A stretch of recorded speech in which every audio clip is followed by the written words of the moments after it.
जो पैसेंजर हैं, जो जो एयर पैसेंजर्स हैं, उनके लिए मुश्किलें काफ़ी बढ़ गई हैं। हवाई सफ़र करने जा रहे हैं तो आपको भी सावधान हो जाना चाहिए। एयरपोर्ट्स पर एयरलाइंस के मिसमैनेजमेंट के चलते यात्रियों में ज़बरदस्त अफरा तफरी का माहौल है।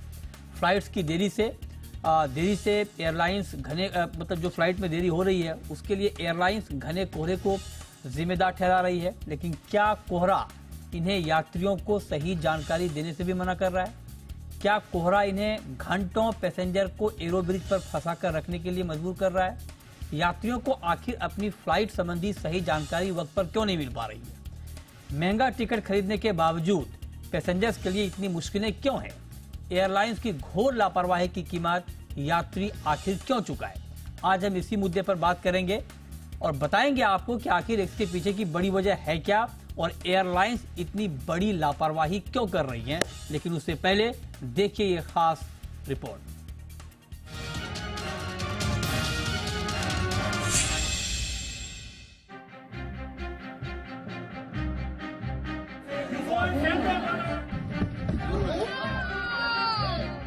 एयरपोर्ट पर अफरा तफरी का माहौल, हवाई यात्री हैरान परेशान।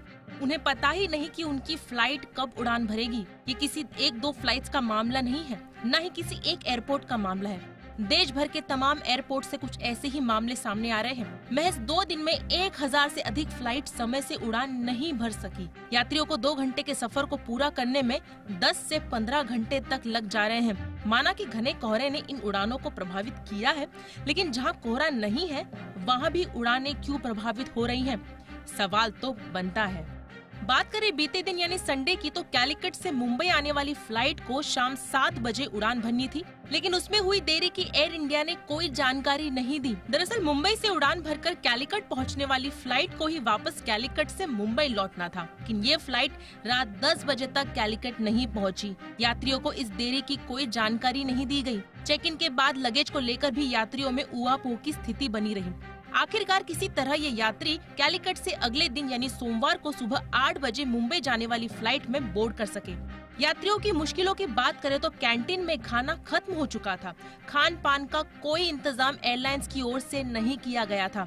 ऐसे में हालात आप समझ सकते हैं कि यात्रियों ने कैसे 13 घंटे कैलिकट एयरपोर्ट पर काटे।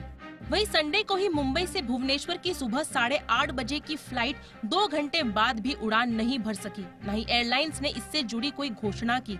जब यात्रियों ने हो हल्ला मचाए तो एयरलाइंस ने किसी तरह यात्रियों को बोर्ड करने की व्यवस्था की, लेकिन यात्री अब और फंस गए। दरअसल एयरलाइंस के स्टाफ ने बोर्डिंग कराने की जगह सभी यात्रियों को एरो ब्रिज में डाल दिया।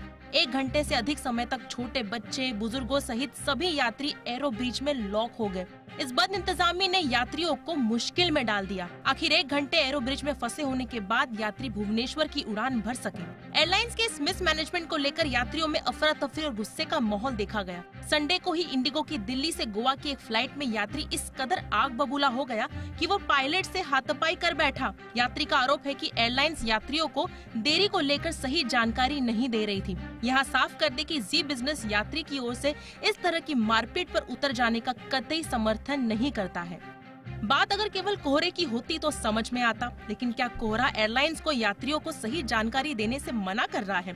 क्या कोहरा घंटों पैसेंजर को एरो ब्रिज पर फंसा कर रखने के लिए मजबूर कर रहा है? यात्रियों को आखिर अपनी फ्लाइट संबंधी जानकारी क्यों सही नहीं मिल पा रही है? एयरपोर्ट पर भयंकर मिसमैनेजमेंट का माहौल क्यों बना हुआ है?